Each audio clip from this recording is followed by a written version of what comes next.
So last week I forgot what we were discussing.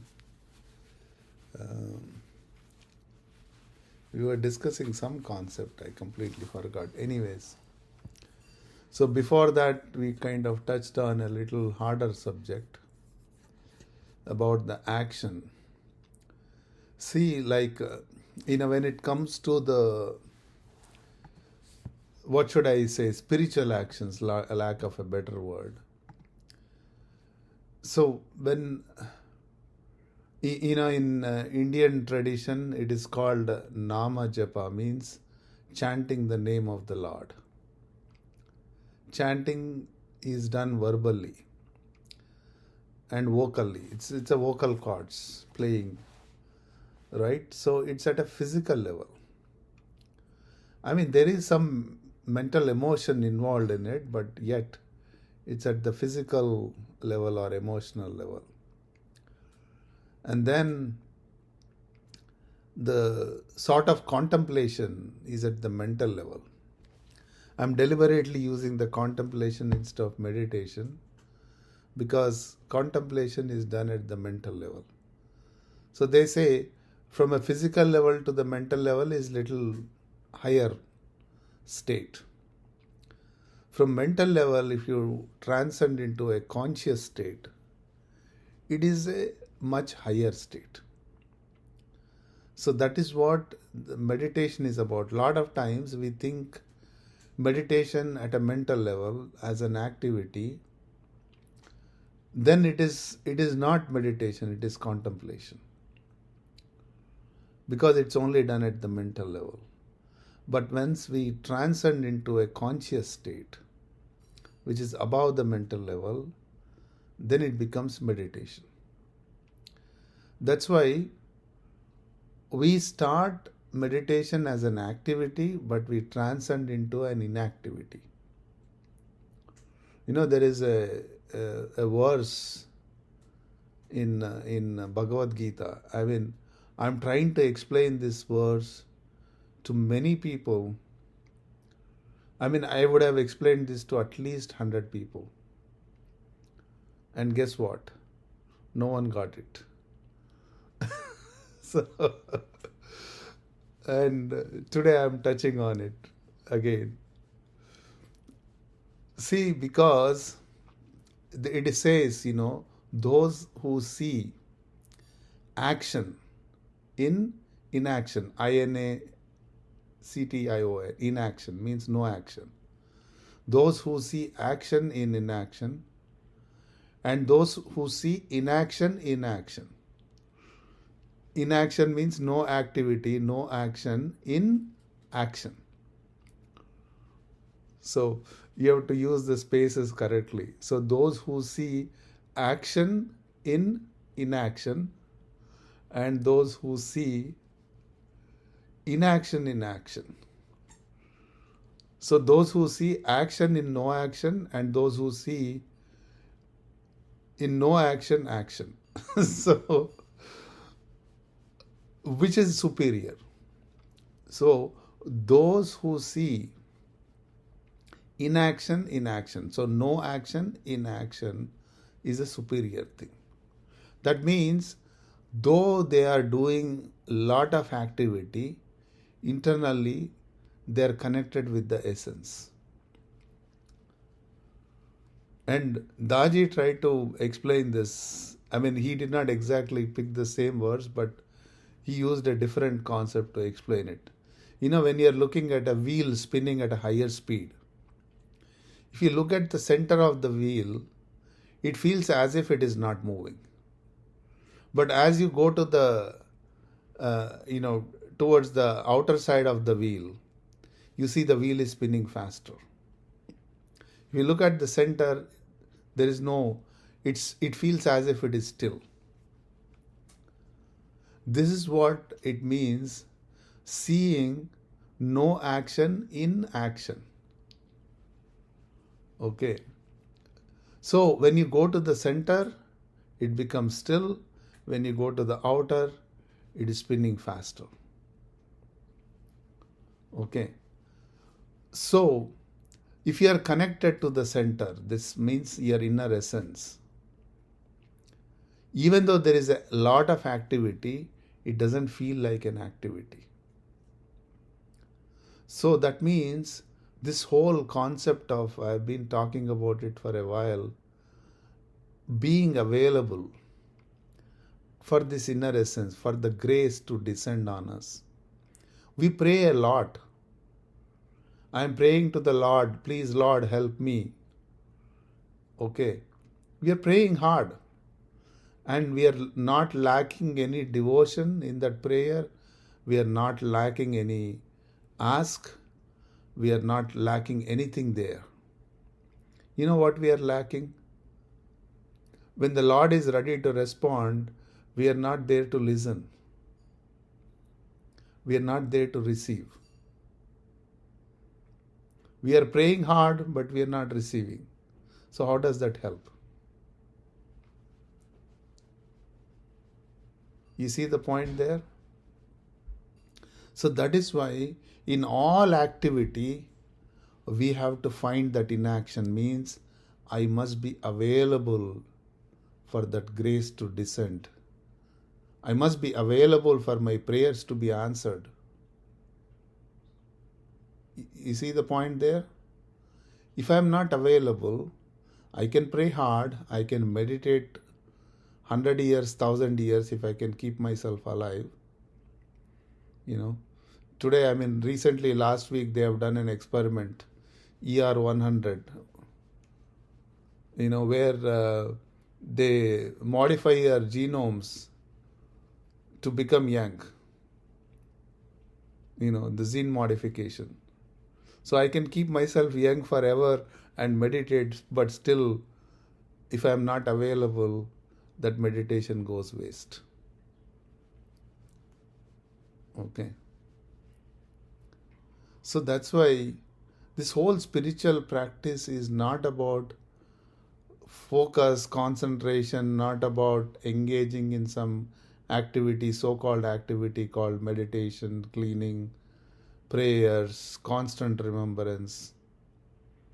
But yet I am not available. So the logical question is, how am I able to be available, right?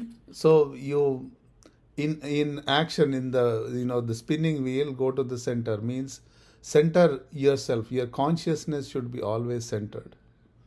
Are you talking about witness consciousness? Yes.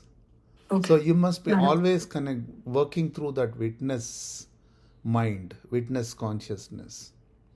So though you can be busy, though you can be facing life, though you can be facing all the struggles in your life, but you are available. That means you are centered. If I don't develop that skill, if I don't develop that capacity, what am I doing? I'm not ready to receive it. So a meditator, a true meditator, should become 100% receiver. That means I'm ready to receive the grace. I'm willing. It's like I'm inviting the guest. I call Susan, I want to have, we are arranging a nice Thanksgiving dinner. Please come to our house. And before Susan says yes, again I'll repeat it. Again I'll repeat it. Again I'll repeat it. After fifth time, she'll say, "Are you mad?" Right? And we are doing that to the God all the time. What would God be thinking? We keep on inviting, keep on praying, but we are never ready to listen to His okay. So, I have been listening to you for a very long time, and you have taught me tremendously.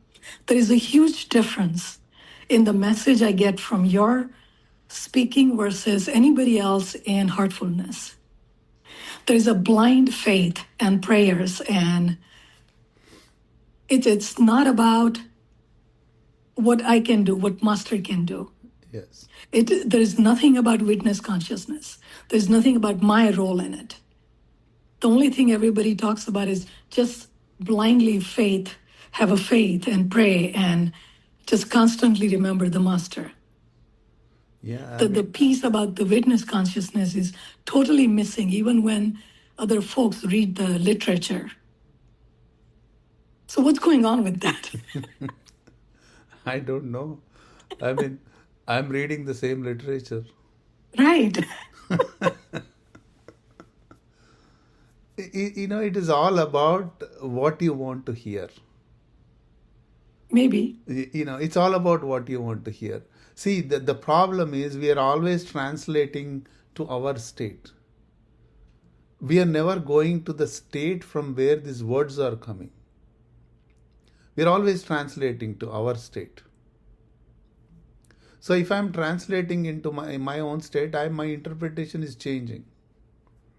So that's why whether you read heartfulness literature, whether we read Bible, whether we read Gita or any other literature, read it with the heart, read it with the openness, read it with a prayerful mind, and say, Lord, make me understand the way you are speaking, not the way I want to understand.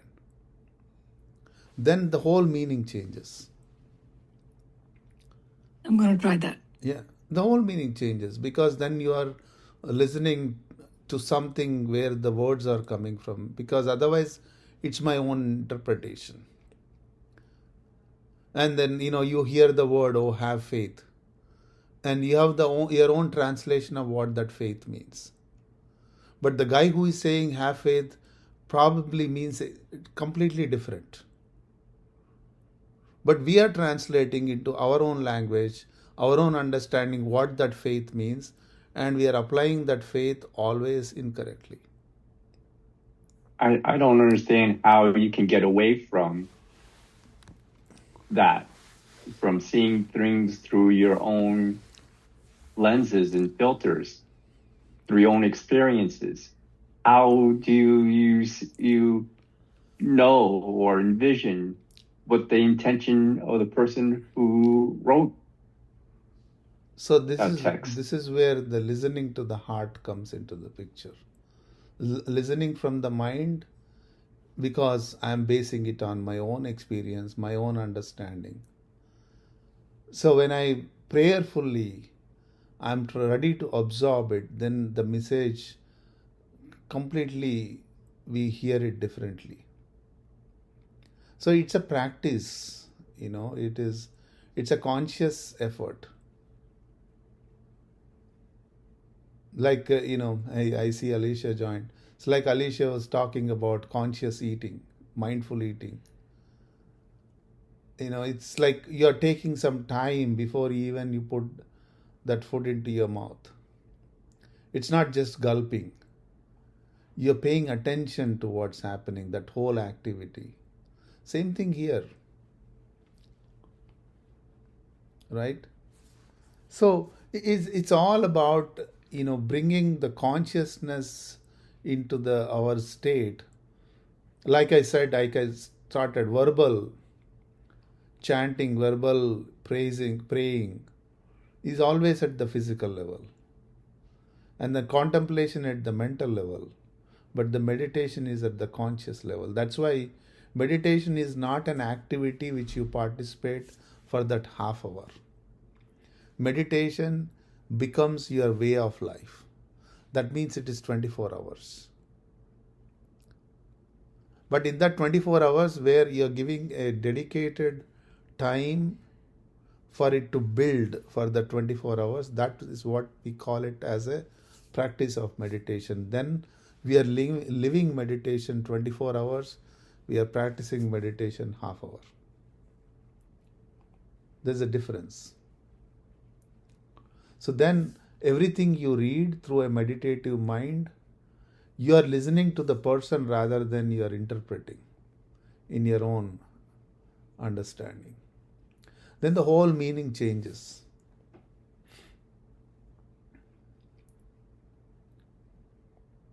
Then what you are absorbing changes. Then you are ready to absorb. So then that is what making yourself available all the time means.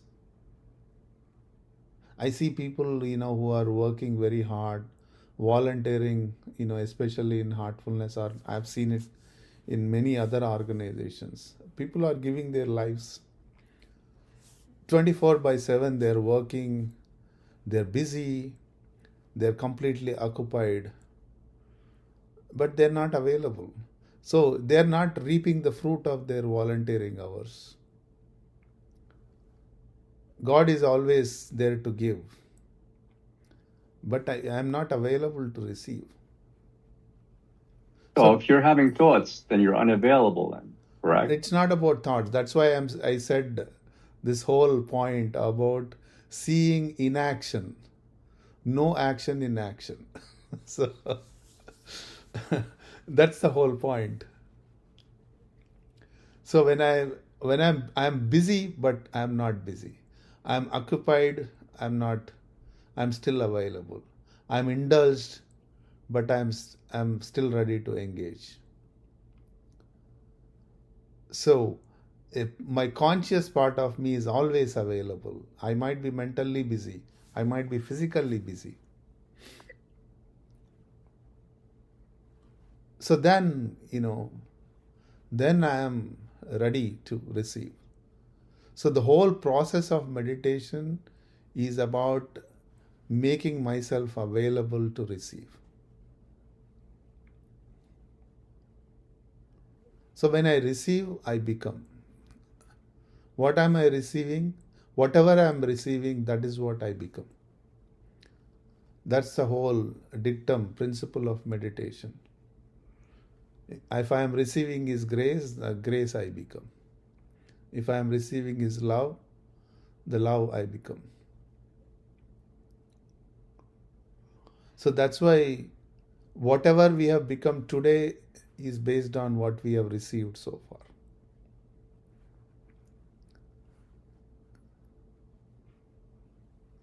So that's why the nature of the conscious mind is always meditation. And it is meditating all the time. But based on what I am feeding to it, and that is what I am receiving. Well, then to judge what you're becoming is only by contrast. And so you have to say, what was I yesterday compared to what I am today? Or someone else has to tell you what you are today compared to what you were yesterday. Yeah, but that is, you're talking in terms of change, correct? But what I'm talking in terms of is, if I am receiving the same thing yesterday and today, what difference it is making inside me? I don't know. So that's why if I'm receiving the grace all the time, it is the same grace. The grace doesn't have different flavors. But because what I have accumulated is melting, because of what I am receiving, the grace I am receiving is melting away what I have accumulated. And that is what makes the difference. That is what is the progress. If I become empty of what I have accumulated, then I am in yoga, in oneness. So why there's a difference between yesterday and today when I'm receiving the same thing is because something melted away, what I've accumulated melted away. That is what is making the difference.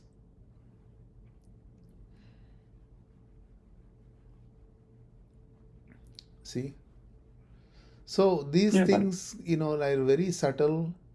They are there right in front of us.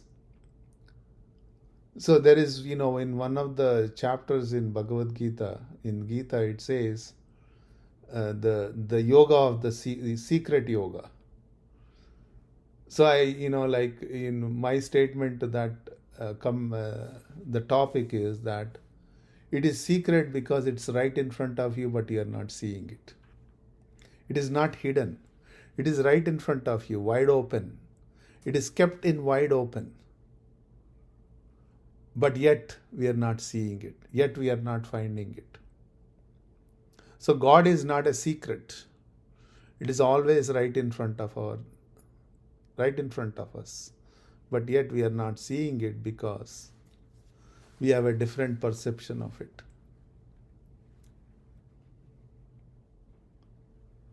So this is the secret. The secret is always right in front of you. But we don't want to hear, we don't want to see, we don't want to take it in, receive it. Because we think it is something greater than we can receive. We give this grandiose definition to it. We feel it is beyond our reach. The moment it becomes beyond our reach, we are not seeing it. Even though it's in front of us. So all these perceptions will change when I am available, when I am ready to receive, when I am ready with my heart. And that is the whole spiritual practice is about. Okay.